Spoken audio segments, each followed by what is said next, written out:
Primeiro nós falamos então a respeito da importância de pais em ensinar, instruírem, através da nossa confessionalidade, através da nossa doutrina, os nossos filhos. E ensinarem eles não somente por amor aos filhos, né, com alegria, com devoção, com realmente o cuidado necessário, mas por amor à verdade de Deus e ao Deus da verdade. Então acho que são pontos importantes. E aí nós temos algo importante, nós temos a ser mencionado. Eu vou ter que ser bem mais objetivo dessa vez. Durante a Assembleia de Westminster, citando só uma questão histórica e documental, a Assembleia ela não estava apenas preocupada em estabelecer uma nova religião para o Estado, tá? Mas ela estava preocupada em produzir um novo tipo de homem para o reino. E eles eram conscientes que isso seria somente possível, embora havendo a estrutura legal, governamental, eclesiástico, né, da sua estrutura, a mudança de paradigma anglicano para o presbiteriano ou conciliar, o modelo para uma fé reformada pura, legítima, tendo Genebra como referência. Mas eles estavam convencidos de que se cada família não passasse pelo processo de transformação, e se as transformações, as reformas não acontecessem em cada lar do reino, essas mudanças elas seriam apenas estruturais, né? Seria algo apenas a longo prazo, sem mudanças realmente eficazes. Tanto que no prefácio de um documento que foi preparado, chamado Diretório para o Culto Familiar, ou Diretório da Adoração Familiar, como também é possível traduzir, preparado em 1647, nesse diretório, a Assembleia de Westminster ela deixa bem claro a sua preocupação a fim de que essas instruções não se tornem ineficazes. Está falando Confissão de Fé, Catecismo Maior e o Breve Catecismo. A fim de que essas instruções não se tornem ineficazes e não proveitosas entre alguns, devido à costumeira negligência à própria substância do dever do culto familiar, a Assembleia determina e aponta ministros e presbíteros para investigarem e averiguarem nas congregações sobre os seus respectivos cuidados, se há entre eles alguma família ou famílias que costumam negligenciar este necessário dever, ou seja, o culto doméstico. Se for descoberta tal família, o cabeça da família deve ser primeiramente advertido em privado, ou de forma particular, a corrigir sua falta. E em caso de insistência na falta, deve ser solene e seriamente advertido pelo conselho da igreja. Após o que, se ele continuar negligenciando o culto familiar, deve ser, por sua obstinação em tal ofensa, suspendido e impedido de participar da ceia do Senhor, visto ser justamente considerado indigno de comungar enquanto não se corrigir. Entenderam aqui? Os presbíteros e os pastores deveriam visitar as famílias e perguntar: você faz culto doméstico? Não? Então você deveria fazer. Numa segunda visita, e aí? Já está fazendo culto doméstico? Não? Então você vai ser chamado no conselho e vai ser advertido. Se ele, numa terceira visita do pastor e dos presbíteros, e aí? Começou a fazer o culto doméstico? Não? Então você vai ser disciplinado num tribunal eclesiástico, no conselho, e você será afastado da ceia até que você comece a fazer culto doméstico com a sua família. E é interessante que esse documento, ele trata o culto doméstico como algo sério. Alguém, nesses dias em que disciplina é um assunto odioso em muitas igrejas, e ausente em muitas igrejas, infelizmente, e eu digo infelizmente porque a disciplina é uma das marcas de pureza da igreja. Esse assunto aqui era um assunto que foi visto como séria urgência e importância pela Assembleia de Westminster, de modo que os pais eles deveriam instruir os seus filhos. Existe uma história, isso aqui não é conversa com madre, aconteceu mesmo, quando a Assembleia acabou, isso em 1649.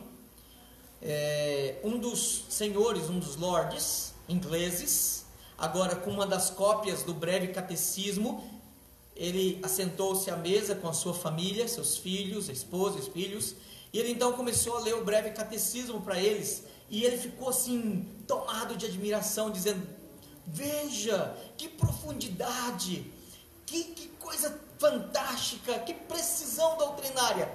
Aí tinha a serva escocesa dele, estava ouvindo ali, limpando as coisas, servindo a mesa, né? E ouvindo o patrão dela elogiando o calvinismo presente, a fé reformada presente naquele catecismo. Ela olhou assim e falou assim: eu não sei por que o senhor está tão admirado, porque desde que eu era criança meu pai ensinava isso lá em casa. Porque eles já usavam a confissão escocesa, né? Então já era conhecido aquele assunto. E é interessante que a gente aprende essas coisas. Bom, mesmo o diretório de culto, ele também diz algo interessante. Ele diz, quanto à santificação do dia do Senhor, diz assim: que cada pessoa e família faça seus próprios preparativos, com oração em favor de si e pela ajuda de Deus para o ministro. No sábado, quando vai chegando no final da tarde para a noite, você já tem que pensar em dormir um pouco mais cedo, não é ficar até 2, 3 horas da manhã, de sábado para domingo, mexendo no Facebook, Instagram, Twitter, jogando joguinho, não. Vai dormir mais cedo, vai ter uma mente descansada para o dia do Senhor. E no final do seu dia, no dia de sábado, sétimo dia da semana, ore pela sua alma, para que no dia do Senhor ela esteja preparada para ser alimentada. Ore pela instrução da palavra, para que ela seja com substância, fidelidade e profundidade. E ore em especial pelo ministro da palavra, para que ele seja fiel, zeloso e um pastor amoroso, preocupado com as suas ovelhas. Ore. E ele continua aqui dizendo: e por outros exercícios tais que possam dispô-los melhor em uma comunhão mais íntima com Deus em suas ordenanças públicas. Então você tem a preocupação em instruir essas coisas. Bom, isso aqui é ambiente culto doméstico. Nós falamos da primeira infância, segunda infância, pré-adolescência. E aí a pergunta é: e no caso dos adolescentes e jovens que têm pais crentes? Vamos por parte aqui. Que não tem pais crentes. Faça seu culto doméstico, faça sua devocional se seus pais não são crentes. Faça no seu quarto, em privado. Família sempre tem problema. Família sempre tem problemas e dificuldades e lutas financeiras, entre parentes, situações, crises, enfermidades. O culto, a devocional é um testemunho dentro do seu lar, para que seus pais vejam o temor do Senhor na sua vida. De modo que em algum momento, você que é filho crente, tem pais não crentes, ou um dos pais não crentes, você pode dizer: pai, mãe, eu posso orar por esse assunto? Eu posso interceder por esse assunto? Vamos orar comigo? É uma grande oportunidade você ler a palavra e orar com eles. E nesse momento de evangelizar, com todo o respeito filial que lhe é necessário. Bom, mas se você tem pais crentes, eles não têm o hábito talvez do culto doméstico, que vem de uma linhagem evangélica em que culto doméstico é um assunto que não é praticado. Chega em casa e fala assim: pai, mãe, vamos fazer um negócio que chama culto doméstico? Explica o que, como, porquê. E vamos fazer uma vez por semana, 2 vezes por semana, durante a semana, no domingo também, no dia do Senhor, etc. Vamos fazer. Então eu estou falando aqui de iniciativa de filhos, porque estou vendo vários jovens aqui. Então a palavra é para vocês jovens. Façam isso, tenham iniciativa. Por que vocês precisam ter essa iniciativa? Os rapazes que vão liderar os seus lares. Façam isso porque vocês terão que, quando casar, liderar os seus lares. Vocês chamarão a esposa, os filhos, vão dizer: vamos fazer culto doméstico, né? Você vai conversar com a moça, e quando você descansar os seus olhos sobre ela, né? Não é assim, prendeu meu coração. Não, quem prende é policial, né? A gente descansa os olhos sobre ela. Vamos orar. É a declaração mais romântica que tem, né? Vamos orar. Vamos falar com o Senhor sobre nós. Olha só, rapaz, que cantada fantástica, né? Depois dessa, deu 6 meses, casa, né? Conversa, vamos orar. Não é chegando, você é linda, tal. Não, que bom, ela pode ser linda, fantástica, maravilhosa, e etc. Mas vamos orar. Vamos orar, vamos praticar. Dê para ela de presente. Pergunta assim, você tem as 3 formas de unidade? Não. Já sabe o presente que vai dar para ela. Você tem os padrões de Westminster? Não. Já sabe o presente que você vai dar para ela. Viu, rapaz? Você pode até dar com um buquê de flores, mas pacotinho de livro vai junto, né? Estou ensinando o rapaz a ser romântico aí, tá? Confessional romântico, tá? Dá o título de livro, viu? Oi? Dá o título de livro. Confessional romântico. Confessional romântico. Verdade, pastor. E aí a gente continua o processo. Porque, irmãos, nós vamos construir famílias piedosas que creem de forma correta na palavra de Deus e vamos poder instruir. Eu estou brincando aqui, mas é verdade isso aí.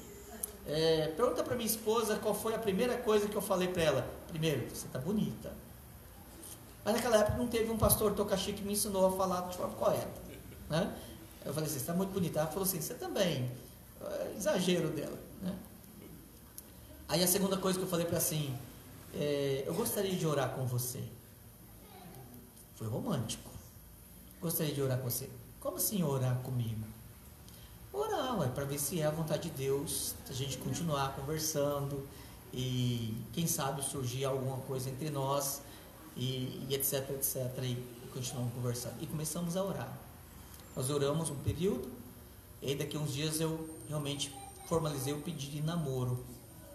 E nós fizemos o propósito de não nos beijarmos e nem termos nenhum contato físico até que a gente estivesse realmente noivo. Hoje, a nossa convicção a gente poderia ter estendido isso até o dia do casamento. A gente instruiu isso dessa forma, a irmã caçula dela, a Larissa, que casou com Israel Quaresma. Eles realmente seguiram a sugestão e o primeiro beijo deles foi no dia do casamento. Se vocês querem ver o primeiro beijo deles no dia do casamento, vai lá, Israel e Larissa, casamento. Tá no YouTube. Você vai me chorando, mas ignora aquela parte lá. E aí, é realmente importante. Nós já estamos conversando isso com o João Marcos e a Rebeca. Já temos instruído isso com eles. De se preservarem, de realmente honrarem a Deus no 6º mandamento, com a pureza deles. Não é de forma legalista, é saber que realmente eles precisam zelar do coração deles, não ficar se apaixonando. E o camarada que chega lá em casa para conversar com a Vanessa, querer conversar sobre a Rebeca, ele vai ter que deixar eu fazer a barba dele primeiro. Eu quero só informar que eu tinha uma katana, vendi, mas eu estou pensando em comprar outra. Boa sugestão, né? Gostei. Então, eu tenho uma foto da minha antiga katana, eu amolando ela. Tá? Então é muito útil, muito proveitoso. Aí você fala assim, mas pastor, você vai ter jovens crentes de outra igreja ou de outro grupo que vai chegar, estou falando que é os pais agora de moças, que vão chegar na minha filha e falar assim, estou gostando de você, quero namorar com você, ou eu quero ficar com você, né? Tem uns camaradas que passam sinal vermelho a 120 por hora. O que nós já conversamos? Rebeca, você é linda, meu pai já me disse isso. Posso te dar um beijo? Meu pai me beija a hora que eu quero, né? Posso te dar um cheiro? Não, meu pai é que me cheira, né? Então não tem carência nenhuma, graças a Deus a gente cuida e ora para que Deus se preserve. Paz. E aí o pastor Lúcio que tem 2 moças, né, em casa. Irmãos, as nossas filhas precisam saber se defender. O rapaz chegou nela, eu gostaria de conversar com você, que eu quero namorar com você. Você poderia conversar com meu pai primeiro? Não, mas eu quero conversar com você, que eu quero namorar você. Você pode conversar com meu pai primeiro. Esse assunto primeiro você vai conversar com meu pai. Aí ela vai me informar: pai, tem um rapaz que me procurou e eu não estou interessado nele. Aí eu já sei que eu vou bater com a quina do pau, né? Vou dar uma aula de teologia para ele, 5º mandamento, sim, né? E obviamente não vou desanimá-lo, porque ele um dia tem que casar. Ele não pode ficar um cara assim, não vai ficar com medo de chegar em outra moça. Eu falo assim: meu filho, em primeiro lugar, 5º mandamento, você é crente? Sou, graças a Deus. Então vamos entender o processo do 5º mandamento, né? Minha filha não está solta no mundo, não. Você pode sair catando assim em qualquer esquina, não. Ela tem pai, você vai chegar nele. Entenderam, rapazes? Ela tem pai, você vai chegar nele. Eu não estou falando para ninguém chegar lá em casa, não. Esse vai chegar nele e vai conversar com ele, o pai dela, com a mãe dela. A partir daí, o que você vai fazer? O pai autorizou você conversar e a conversa continuar? Vamos orar por isso. Inclusive eu e minha esposa estaremos orando por isso. Ponto. Aí você vai instruir o rapaz, ok? Se ele não aprendeu isso, como ele não está aqui nessa noite, vai que ele não está aqui nessa noite, então, viu, moças? Você vai ensinar ele como fazer, porque você está. Rapazes que estão, não atravesse o sinal vermelho a 120 por hora, ok? Acontece por aí. Mas, se você tem um rapaz que não sabe como proceder, você vai fazer isso, você vai instruí-lo. Homens, líderes da igreja, os nossos jovens que não têm pais crentes ou que têm pais crentes de outra tradição evangélica, precisam ser instruídos na palavra. E as moças precisam saber se portar em relação a esses rapazes. Eu sei que às vezes a gente começa a ficar assim: será que eu vou casar? Será que eu vou casar? Será que eu vou casar? Espera aí, irmãs. Nós cremos na soberania de Deus. Nós cremos na providência de Deus. Nós temos que um Deus que prepara a aliança do casamento para nós. Se existe algo que realmente nós podemos descansar o nosso coração, é naqueles que Deus preparou, sem nenhum desespero e sem nenhuma pressão. Por que nós estamos falando sobre isso? Porque essa é uma fase que nós precisamos guardar o coração da impureza sexual. As tentações são grandes, e não são tentações desde relações sexuais consumadas, ou a flertes e a seduções e a relações de provocação. E nós não precisamos disso. Essas coisas não convêm ao Senhor. Quando você vai para os nossos documentos, eles falam de piedade, de santidade, de temor do Senhor. Então nós precisamos viver isso aí de forma integral. Bom, nosso tempo está rodando aqui. Nós temos outro ponto porque precisa ser observado: aqueles que instruem os seus filhos na fase adulta. Se você tem filhos já jovens, né, já estão inclusive na faculdade, nós precisamos estudar com eles continuamente os fundamentos, estudar com eles continuamente os catecismos. Não é porque eles já sabem, não é porque eles já estudaram, ou eles já sabem até de cor. Nós temos situações renovadas para meditar, implicar e perceber as implicações da prática da doutrina. Sempre há um contexto novo de experiência em que nós podemos aprender a doutrina. Sempre. Isso aqui precisa ser observado. Preciso pontuar outro detalhe, por causa do nosso horário. Então vou ter que ser mais aplicando aqui. Os jovens que estão prontos para casar, inclusive o Catecismo Maior de Westminster, ele condena, ele proíbe, a parte daqui, quais pecados são proibidos. Aqueles que estão prontos para casar e ficam tardando, sem necessidade. Por quê? Porque se expõem à tentação. Segundo, né, eles acabam que eles não contribuem para a comunidade da aliança em formar famílias fortes, maduras, e que vão somar com o crescimento da igreja. E o crescimento da igreja também se dá através de filhos da aliança, porque ter filhos é a única forma que Deus estabeleceu através do casamento, tá? Então a gente tem que lembrar desse processo. Então prepare-se. Fazendo uma retroativa aqui, Pais que têm filhos pequenos. Uma das coisas, voltando inclusive a uma palestra de ontem, que é o mandato cultural e social. Nós nos preocupamos com o mandato espiritual desde pequeno. Primeira coisa, nós já batizamos. Trazemos a escola dominical. Nós lemos a palavra com eles. Nós oramos com eles. Nós instruímos eles a amarem o Senhor. Ok, aí tudo tranquilo. Mas a pergunta é, quando é que você começa a conversar com seu filho sobre a profissão dele? Não, pastor, eu vou esperar ele concluir o ensino médio. Não, senhor. Você quer mandato social. Por que boa parte de adolescentes, jovens, e aí talvez é a experiência de algum de vocês aqui, chegam lá pelos 16, 17 anos, concluindo o ensino médio, e estão naquele aperreio, naquele angústia, falam assim, eu não sei o que eu vou ser, eu não sei qual faculdade eu vou fazer, eu não sei qual vai ser meu futuro. Já viram mais ou menos a experiência de vários colegas de vocês assim? E aí a gente tem que fazer teste vocacional assim de última hora, porque o Enem é o final do ano e a gente tem que ir para o ano que vem decidir a vida, ou eu vou fazer cursinho, e mesmo para fazer o cursinho eu tenho que fazer direcionado para alguma coisa.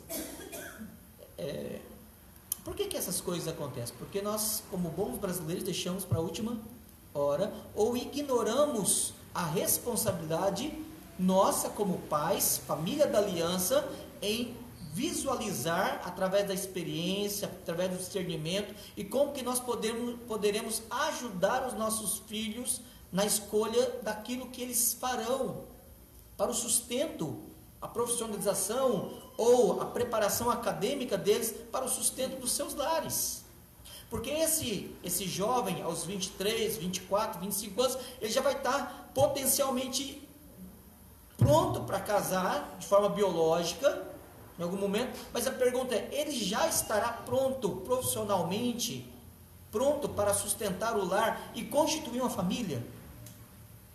E aí ele vai ter que esperar talvez até os 27, 30 e alguma coisa, e o tempo está passando, e ele está sendo tentado, passando por sufocos, por provocações, olhando para a moça que ele poderia falar assim, puxa, eu poderia casar com essa moça e não posso. E aí você começa a criar um efeito dominó e um grande problema nesse sentido. Eu estou aqui dando uma orientação para a próxima geração de crianças e de vocês jovens que serão pais. Se vocês sofrerem e talvez estão sofrendo nisso, permita-me dar uma palavra muito simples. O dia que vocês casarem, tiverem filhos, já comece a orar para que os filhos de vocês sejam crentes. Comece a orar pelo que será a profissão dos seus filhos. E comece a orar por quem casará com seus filhos. Pais e futuros pais. Esses são 3 motivos de oração que você ainda nem sabe com quem você vai casar. Mas nas suas orações, em dizendo, Senhor, se o Senhor me der, as moças, né, obviamente, um marido, eu peço que o Senhor me dê filhos, que eles sejam crentes, que o Senhor me dê sabedoria para instruí-los no que eles vão fazer e trabalhar, e que o Senhor me dê sabedoria em ajudá-los, a orientá-los com quem eles vão casar. São 3 motivos de você poder orar. Por quê? Que eles serão crentes, nós descansamos na promessa da aliança. E vamos inculcar a palavra do Senhor de dia e noite. Porque a misericórdia do Senhor é sobre os filhos e daqueles que guardam a sua aliança. Mas aí a gente para por aí. A gente diz assim, não, o que meu filho vai fazer? Ele tem que escolher. Com quem meu filho vai casar? Minha filha vai casar? Ele tem que escolher. Não é assim que boa parte dos pais fazem? Isso é uma responsabilidade dos pais. É claro que você não vai fazer casamento de contrato para o seu filho. Não é isso que eu estou falando. Mas você vai orientar, orar. Se você perceber que uma moça não é piedosa, ou ela não vai realmente somar com a sua família, ou ela tem algumas dificuldades, você vai falar, meu filho, você que tem experiência de casamento e de família, meu filho, atende para isso. você vai suportar isso? Minha filha, olha esse rapaz, ele tem essa dificuldade, você vai suportar isso? Pais, quanto à profissão, desde pequeno, tem o Eliakim, está com 1 ano, né, pastor? Eliakim tem 1 ano? Vai fazer 1 ano ainda, né?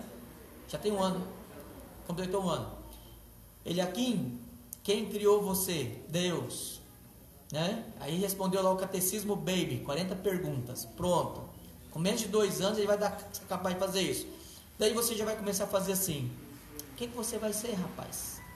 O que você quer ser quando você crescer? Essa é uma conversa contínua. Eu fiquei feliz quando o João Marcos, lá aos 7 anos de idade, ele falou assim: eu vou ser médico. E até hoje ele não mudou de opinião.